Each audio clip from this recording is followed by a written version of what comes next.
Hello, good morning to all. Once again, welcome to my channel, Unboxing Real Estate PH. My name is Crisanto Encarnado. I'm a realtor, a father, and a family man. So as of now, I am here at Villa Castena Subdivision. And today kasi we're gonna open the 2-story duplex unit na model house. And by the way, I'm at the location near the water tank. So this is the overhead water tank of the whole that will supply water to whole Villa Castena Subdivision. For that, intro muna tayo. Thank you so much and see you later.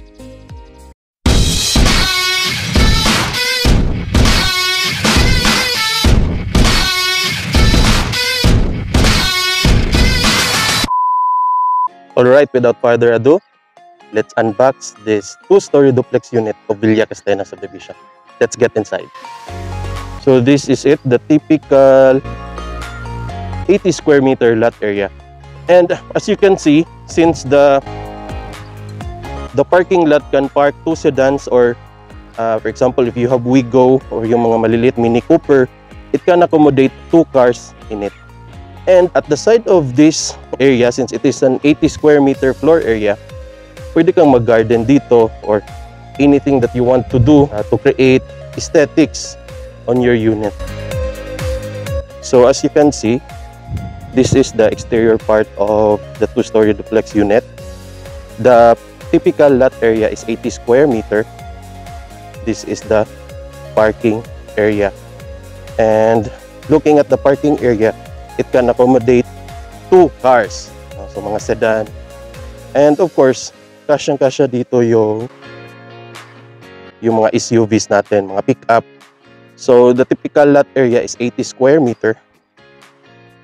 At the back of the unit, ayan, this is the service area. So dito ka pwedeng maglaba, gawin mong dirty kitchen and everything.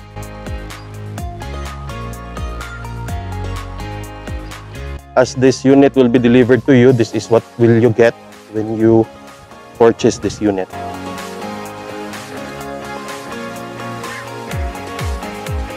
As we get inside the unit, this is what you can see. Ayan, this is the door. This is the typical door that they will gonna give us during turnover. And let's get inside the unit. Right, so now we're inside the 2-story duplex unit. And as you can see, this is the ground floor of this unit. And by the way, this unit has 2 toilet and bath. So this is the toilet ng first floor. It has all the basic needs for a toilet and bath. Yung shower niya is hotel type shower na circular yung design. Alright, so ito yung design. Circular siya na type, hotel type na shower. So kung naliligo ka dito, parang rainfall yung experience mo. Ayan, so basic, meron siyang lababo dito.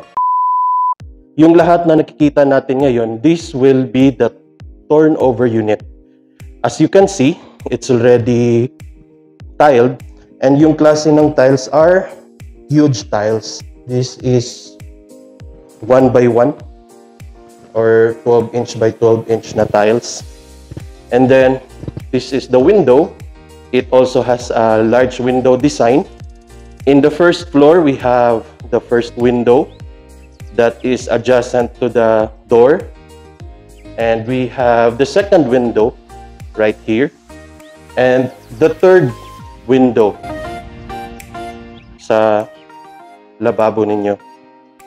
So this will be the future look of your unit. Ito yung faucet, kitchen area. Yung ano din natin, may cabinet na siya. Ayan, yan yung nasa baba. And as we get outside, at the back of the unit, this is what we can see. Ito yung daanan papuntang service area.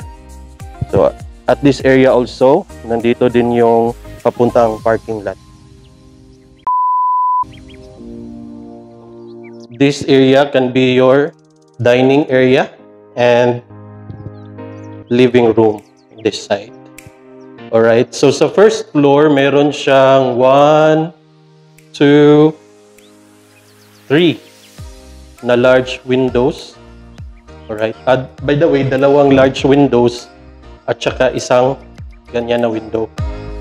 Alright, as we go upstairs, so yung stairs niya, yung first 1, 2, 3, 4 stairs are concrete stairs. Tiles na din siya, as in finish na siya. And yung itong stairs naman na ito is wooden stairs siya with frame na steel. And this one is also solid na wood. So let's go upstairs. So by the way, this is the turnover unit. Ang makikita mo dito is ito na talaga yung ma-receive mo when you reserve or when you get a unit here for the 2-story single attached unit. Alright, so ito yung view mo sa second floor. In this part of the window, we have a little something here that you can put your, if you are plantitos and plantitas, you can put something here, mga tanim ninyo. And the best part that is very, very natural that you can see in this location, yan, the Iligan Bay. While standing here in this location, as you can see, nakikita natin yung Iligan Bay.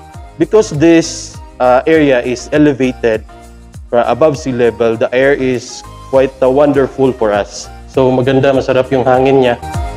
Especially ngayon, it's almost 1 PM. No, masarap yung hangin. And makikita mo yung mga kapitbahay mo dyan. Alright, ang sarap ng hangin dito. So, again, in the second floor, wala pa siyang partition for the room.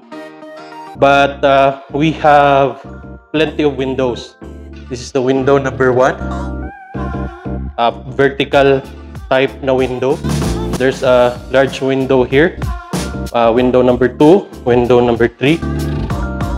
This is window number 4 and the window number 5. So there are 5 windows. And it also has provision for a 1 horsepower aircon. Dito tayo sa gilid. So itong nakikita natin ngayon, this will be the turnover unit of the 2-story duplex unit. So pasukin natin. Again, this is it. Once more, there's merong lababo dito. There's a provision for a small window. Also, meron tayong provision for yung shower natin. Circular type na parang pang hotel na shower. And by the way, bakit hindi nila nilalagyan agad ng partition? For the reason and for the purpose na meron kasi mga client, gusto nila na sila yung magdi-design ng interior ng unit to maximize your ownership of this unit. Ikaw na yung magdi-decide whether you will put 2 bedrooms, 3 bedrooms, 1 bedroom. It's up to you. A few moments later. Alright, so nandito tayo sa likod ng ating 2-story duplex unit. So by the way, for those who are waiting for the 2-story single attached unit, yung design nito is just the same with the 2-story single attached unit.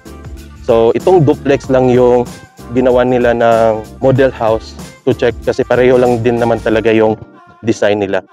And no, magkano ba yung isang unit ng 2-story duplex unit natin?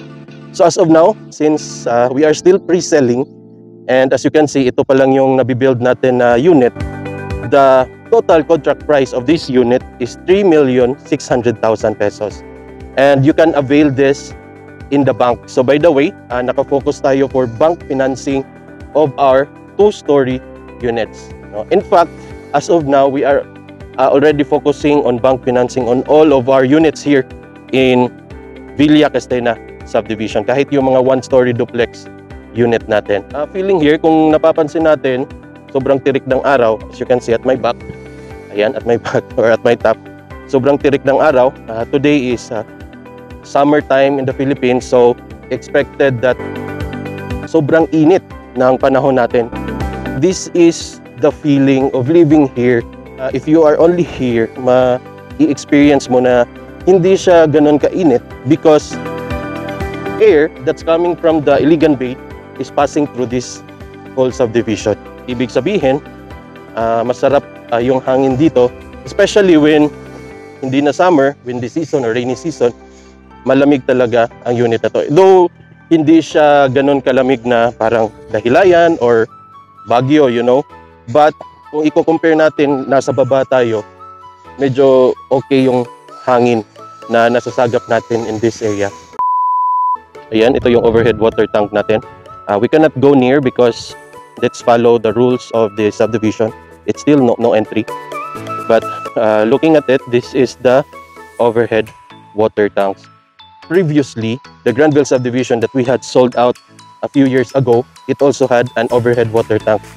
And ngayon, since may mga nakatira na doon, yung mga homeowners, they are very happy of the effect of the overhead water tank kasi yung tubig na dumadaloy sa mga bahay nila are really malakas, no? Hindi mahina, no? Malakas talaga siya.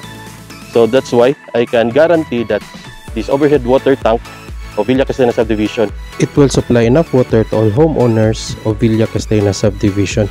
This will be their main source of water. Alright, so that's all for today. Thank you so much for watching my video, and if you want to know more about this project, I will gonna put my digits here above so that you can contact me anytime. And if you want to have a site visit with me in this unit and in the whole subdivision, just contact me, just PM, comment down below. For that, I hope you will subscribe to my channel, Unboxing Real Estate PH, and please click the bell icon so that you will be notified on our next videos. So for that, paalam pansamantala. Thank you so much for watching. Bye-bye and God bless us all.